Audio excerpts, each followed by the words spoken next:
and then the doctors have to conclude after some hours that this person is no more, you know, like you are dead.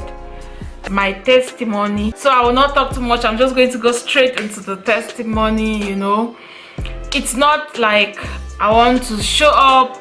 No, I just want to encourage someone out there. I want to encourage someone that there is God, there is still God though, and that there are still miracles. As some people already know me, but for those who don't know me, I was just a normal Christian going to church on Sunday, attending some weekdays. That sometimes, because I belonged to a group when I was back in the Catholic Church. So for some reasons, I don't know, I was never led to Christ. Like I knew later on that I was supposed to give my life to Christ. You know, I was just a Christian, like we say, Sunday Christian. And from secondary school, high school, I went to Yaoundé. That is the capital city of Cameroon. That's where most of the universities, or you know, the foreign offices are. So there I was studying, and one of my cousins was traveling out of the country. So I was part of the entourage. I went to see him off at the airport. You know, at first when somebody was leaving the country, you know, 2001, 2000 to 2003, you know, those years, that's how so many family members will go and see you off at the airport. So I went to see off my cousin, including some of our family members. While we have seen him off, we gave him goodbye, we prayed with him, and then we were coming back from the airport. We had an accident on the way. You know, those people who are living in Yaoundé, who know a little bit of Yaoundé, around Mvolye. Yeah, we had an accident. This climbing the hill of Mvolye, there's one turning point and sharp hill. So we had an accident. Some car knocked with our car. The man was drunk and an old driver. So we had this kind of forerunner car that was not did not get bad, but the man's car was a little bit in front, like the bumper got bad and whatsoever. So our driver parked, and then we wanted to see what was going on with him. So the guys that were with us, they went to see the man and then to alert the police, you know, so he can be taken to the hospital, because none of us were hurt. While we were standing, some men came. I don't know if they were thieves, maybe they were robbers or what. They just came and then seized our handbags, seized some belongings from us, and yeah, from there I don't know what they did, but I found myself later on in the hospital. Then I was told by the other people that they sprayed something in the air, so I collapsed, and they rushed me to the hospital. From there, they went with me to a private clinic, private hospital, whatever. So from there, they were trying their best. You know, I was not coming back from the unconsciousness. I was a little bit in the coma, you know, and they tried. After a few days, the guy said, no, they have to transfer you to the Yaoundé teaching hospital, the university teaching hospital, which is popularly known as QS. So in QS, you know, all those things, I was unconscious, so I was told the story. I was being narrated the story. So I was, you know, transferred to this hospital. And we all know, when we are coming from Africa, or Cameroon in particular, hospital bills are very expensive. You have to pay up front. There is no insurance. If there is, just for a few people who do the insurance, you know. So I was transferred to the Yaoundé teaching hospital, Yaoundé University 1 teaching hospital, popularly known as QS. So while I was there, also they took me to the ICU, where I spent some time. So while at the ICU, that's where something happened to me, because I was still in the coma. Can you imagine, from that accident, yeah, till it's getting almost now weeks, I'm still in a coma. So my family had already mobilized. They started gathering in Yaoundé. My parents traveled because they were not living there. I was with my other sister in Yaoundé, so my parents traveled. I had a lot of cousins, so many cousins in Yaoundé at that time. They were around. My other sister was already a born-again Christian. We are talking about 2003, you know. So you think how God saved me from that time. So I was still lying there in the ICU. And in this ICU, only one family member was allowed to enter, to come to see me or to visit. I wasn't talking, I was not conscious, you know, just in a coma, and I was just lying there. But while in this coma, something happened to me. Please, I would like you to watch the second series of this video so that you can actually get to know what happened to me while I was in a coma. I want to just encourage you guys watching. Please share this video. It's going to help somebody. It's going to help someone to build their faith in the present situation that we are facing in this world. If you see me smiling like this, it's not that I was born with a golden spoon. No, I've gone through things. There are many people that will testify, that will, please, if you know about me a little bit, about all the spiritual things that I've gone through, please try to keep your comments below and let's keep the discussion flowing. So I just want to continue from the series, my testimony. I'm on part 2 now, and for those of you who have watched the video, please, I'm continuing from the part that I was in the ICU, and you have not watched, please go and watch part 1 so you can quickly get the story and then you continue, because that's how we are going to go series by series, you know. As I said earlier, I'm just doing this thing to build up our faith, so we continue trusting in God, because it's only by the power of God, by the Holy Spirit, that everything happened the way it happened, you know. It's not that I was special, it's not that I was sinless or whatever, just the grace of God that found me. So as I was in this ICU, as things were going on, you know, the doctors were doing their best. Thanks for science that they could even sustain my life up to that point, you know. So I was at the ICU in Q's hospital in Yaoundé, and on a fateful day in March 2003, the doctors, you know, when everything, they know when they have tested you and there is no more signs of life in you, you know, and then the doctors have to conclude after some hours that this person is no more, you know, like you are dead. That's actually what happened to me. On that fateful day, I was concluded dead, you know. Somebody, look at me, I'm sitting here and I'm giving this testimony. How great is our God? Someone that has been once, you know, concluded as dead. So when it happened, as normally, it's so painful. It was painful to my immediate family who were around, especially my elder sister.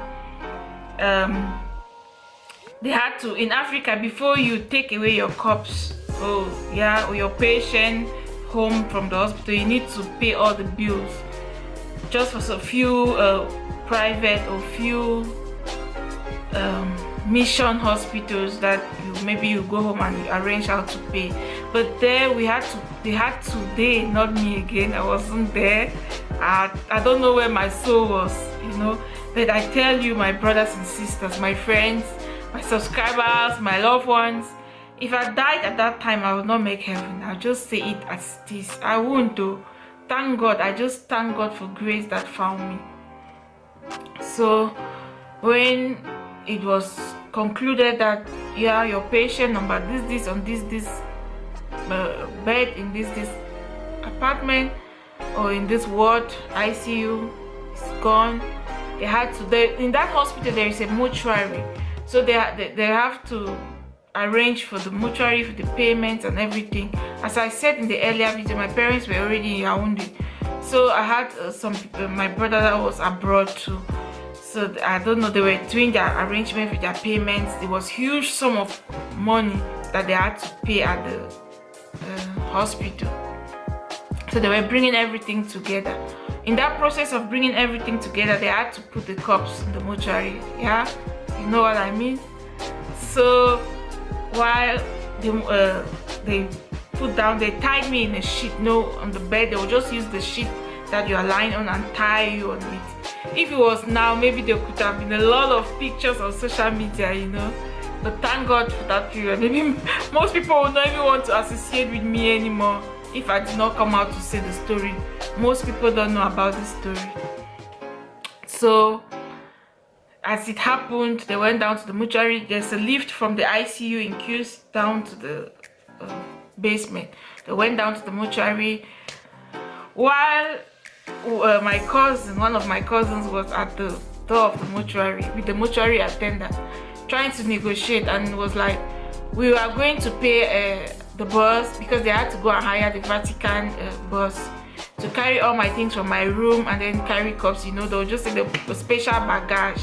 That's how they call it in Cameroon. So the special baggage and then my normal baggage. So my cousins were already doing, one of my cousins was already at Vatican bus agency. For those of you coming from Cameroon, that is plying the Yaoundé Bamenda road. They are already doing their arrangements. Some people were already were leaving to clear off everything to pack, how you pack to go to the village, bringing special baggage. I'm saying it with some confidence, joy in me, because I know my God. I know the God that I'm serving now. So that's what I'm saying. I'm saying it as I titled the video, my testimony. Because the word of God said we should share this testimony so that it will encourage others and it will be permanent. I've shared these testimonies, but I had no opportunity that I can reach many people as I'm reaching now through this platform, YouTube.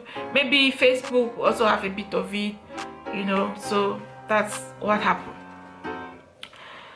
And when my cousin, as I said, when I was arranging at the mortuary, while I don't know, someone was arranging at the counter to pay the bills. Someone was there.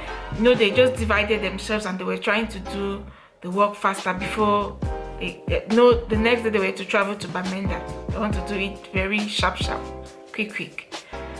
So my cousin went, the mortuary attendant said, oh, you have to give me 5,000 francs before I look for a space to put the cups. Mortuary is full. Whereas the mortuary was not even full. Just that you need to give him something in order for him to take in the cups. It's not the payment it's not the payment that you kept the cups there. No, the payment will be done when you are removing, and officially receipts, everything will be given to you. But this one was not the payment. So my cousin had 10,000 francs note. If you are from Cameroon, you know it. There's a note of 10,000 francs.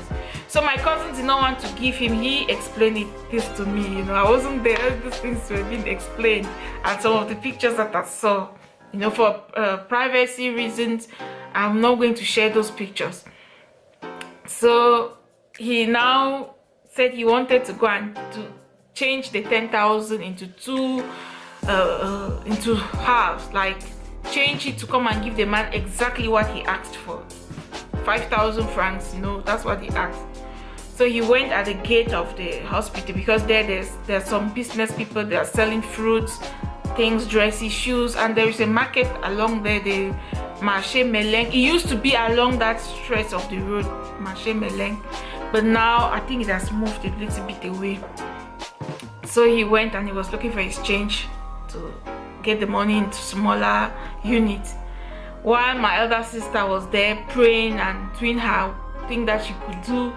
She was shocked, she was sad, she was in sorrow, but maybe inside of her she did not give up, and she was praying. And because I was laid on the stretcher, and the stretcher was standing in front of the mortuary, and the man was like, bold now, waiting for his 5,000, even though he already has a place to put the cups.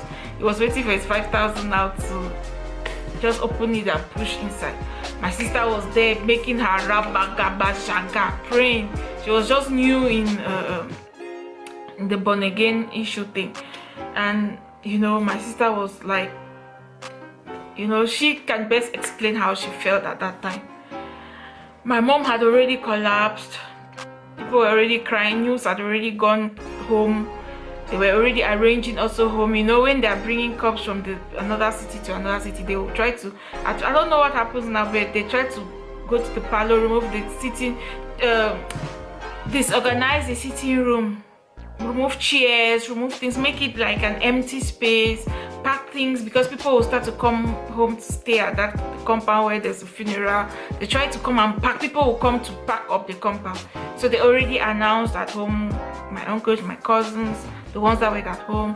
So people were at my father's compound doing the packing and arranging. They had to, you know, those things. They'll remove pictures from the walls and all this stuff.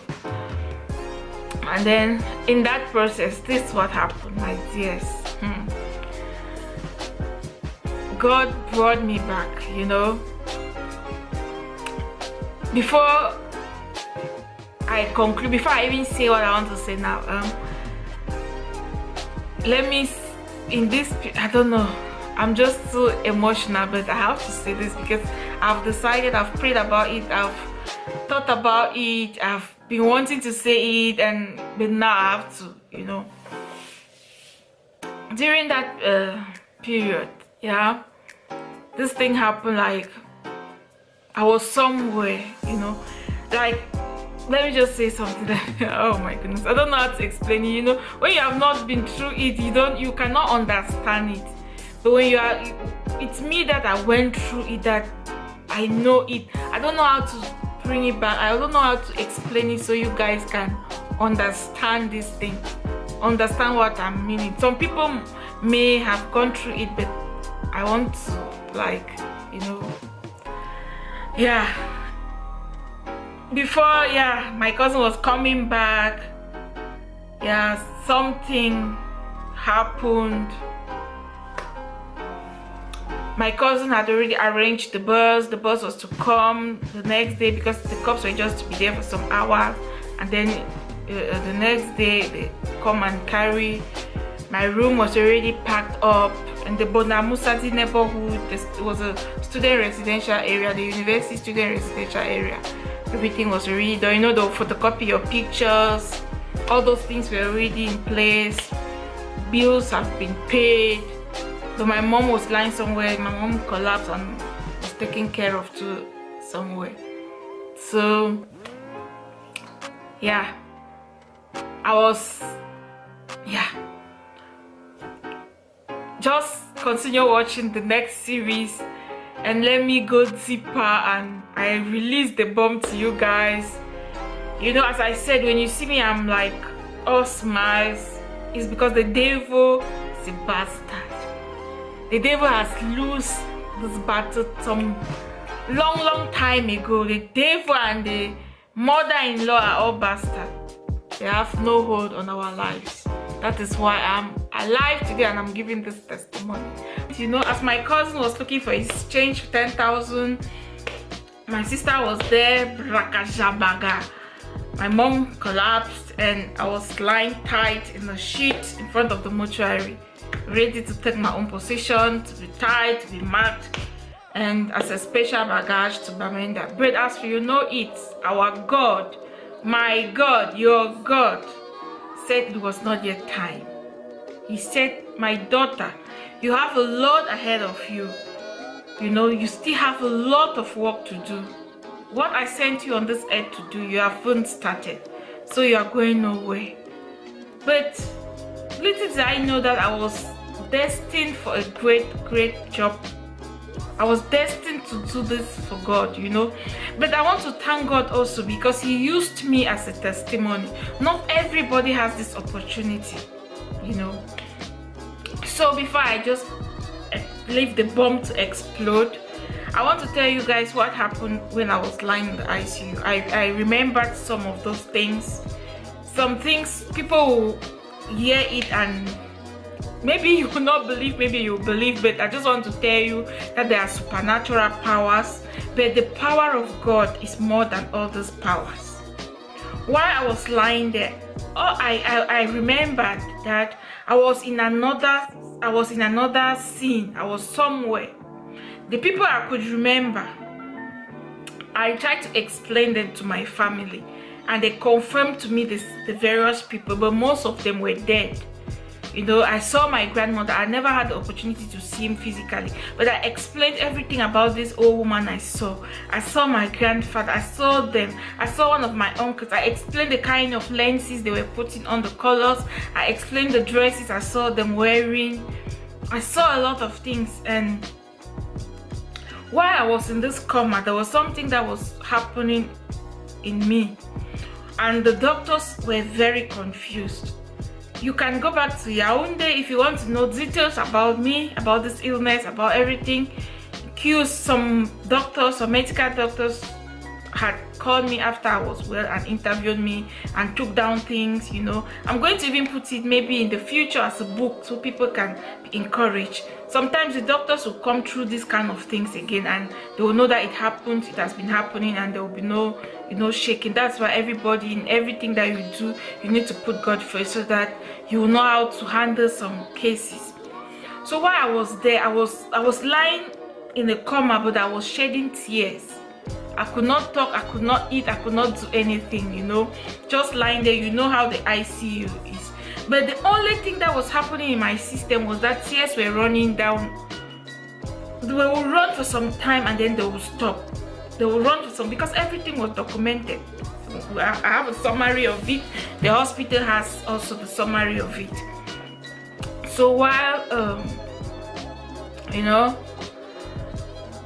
oh my God, I'm getting emotional, but I will push through, because the devil has been holding this marvelous testimony to come out to the world.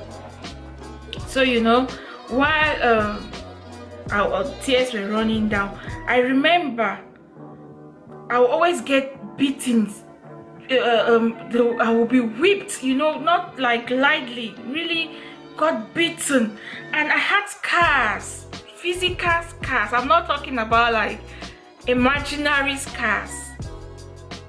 Physical scars on my body, like, you know, this African beating that you whip somebody on the back and now we say it's abuse. This kind of beating abuse, I had it on my body. So the doctors were always like, what is happening, you know?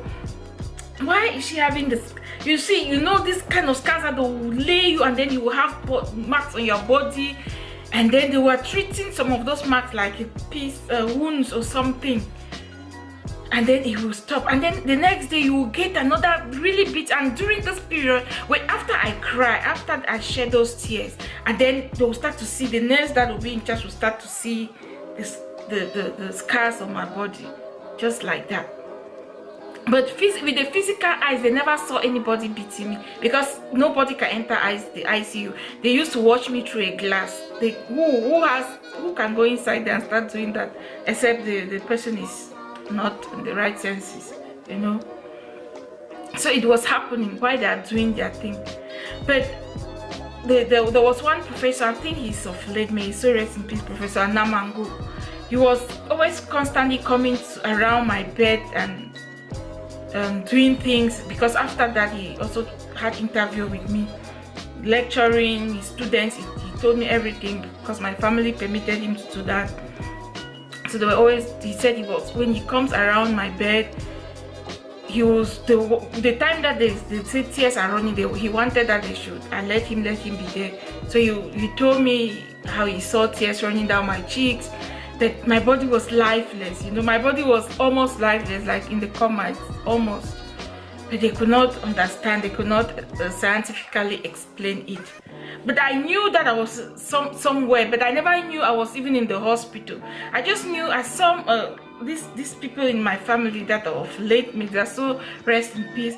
They were making a barrier for me, and they would beat me, but I was struggling to break that barrier. I wanted to pass, to go across the barrier. So I remember one of my uncles, late uncles, he would whip me until I would be crying, and I'm sure when I'm crying, that's when they see those tears, you know. I remember several of them beating me up with their walking sticks and all those kind of stuff. And then it just happened like that until that day that maybe I finally came across, break the barrier, and then the doctors, then everything was on 0, 0, 0, no vital signs, nothing to show life in me again. And then it was concluded. So while I was now, my cousin, sorry, now was bringing back his change, but just some few meters away from the mortuary he was coming, and my sister was already tired of maybe praying. She was just standing there and waiting, and then the stretcher started shaking, like, you know, I was tired, then I was like shaking. While I was shaking, people ran away, you know, this kind of stuff. Even the man, you know, resurrection. So normally, if you are not my family, or if you are not a lion-hearted, you will not stand it. You know, someone that has been concluded by doctors standing in front of the mortuary, you just know, oh, a ghost or something is coming out, and then that's what happened. So my elder sister was so courageous. I thank you that you were so courageous. You stood by me. Even till now I'm talking, she's still always standing by me, you know, with prayers, physically, everything. She's all around for me. So she went closely, opened it, and started shouting and crying that I'm awake, I'm awake, I'm alive, you know. So the hospital people, the news was spreading out. Some people were running, some people were coming to see, you know. As I told you guys, all those things were being told to me. And then they took me back into the lifter, and the ICU now, again connected to the oxygen and all those things. And while I went back again on the oxygen, on the 8th of March, I remember it was a Women's Day, you know. Before the 8th of March, they have removed me now from the ICU, like from the oxygen, everything. I was able now to breathe on my own, but I wasn't talking, you know. I wasn't talking. So they took me to the site recovery room. I was just there. You don't take no medication. They were just observing, but I could not talk. Oh, I remember my mom, that fateful 8th of March.